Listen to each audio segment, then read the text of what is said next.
చిన్ని కథలు చెప్పనాకి స్వాగతం.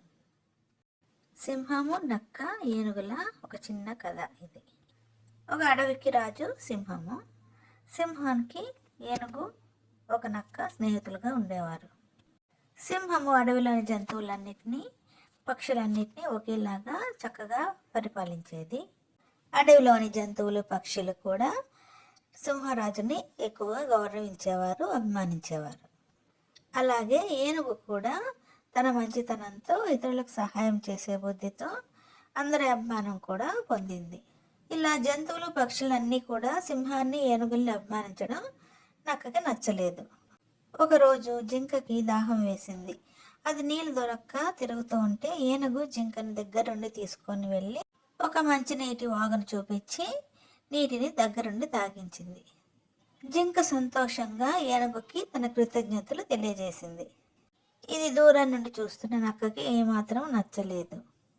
దుష్ట బుద్ధి గల నక్క సింహం దగ్గరకు వెళ్ళి ఏనుగు మీద చాడీలు చెప్పింది. ఏనుగు అడవిలోని జంతువులన్నిటి మధ్య మంచిదాన్ని అనిపించుకుంటూ తనే రాజునని ప్రకటించుకుంటుందని చెప్పింది సింహానికి. అంతేకాకుండా అడవిలోని చిన్న చిన్న జంతువులన్నిటినీ కూడా వేటాడి చంపేస్తుంది ఏనుగు అని చెప్పింది నక్క సింహంతో. సింహము నమ్మకపోయిన అనుమానంతో ఏనుగుని అడిగింది నక్క చెప్పిన మాటల్ని. ఏనుగు ఆ మాటలకి ఒప్పుకోలేదు. నక్క అబద్ధం చెబుతుందని చెప్పింది. కానీ సింహము ఏనుగు చెప్పిన మాటలు నమ్మకుండా చెప్పుడు మాటలు చెబుతున్న నక్క మాటలే విన్నది. సింహము తన స్నేహితుడైన ఏనుగు మోసం చేసిందని కోపంతో ఉంది. ఏనుగు సింహం తనను నమ్మనందుకు బాధపడసాగింది.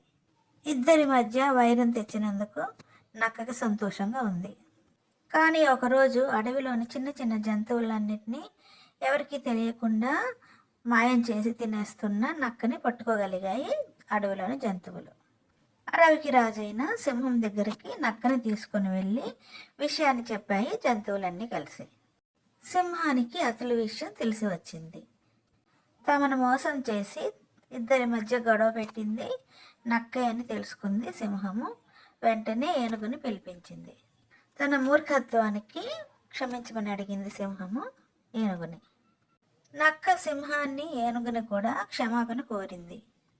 అసూయతో తను చేసిన తప్పుని క్షమించి మళ్ళీ తన స్నేహితుడిగా ఉంచుకోమని కోరింది సింహాన్ని ఏనుగుని నక్క. మంచి మనసు కలిగిన ఏనుగు సింహాన్ని కూడా ఒప్పించి నక్కను క్షమించి మళ్ళీ తమతో పాటు తమ స్నేహితునిగా కలుపుకున్నాయి. ఇలాంటి మరిన్ని చిన్ని కథల కోసం do like, share and subscribe my channel చిన్ని కథలు చెప్పనా.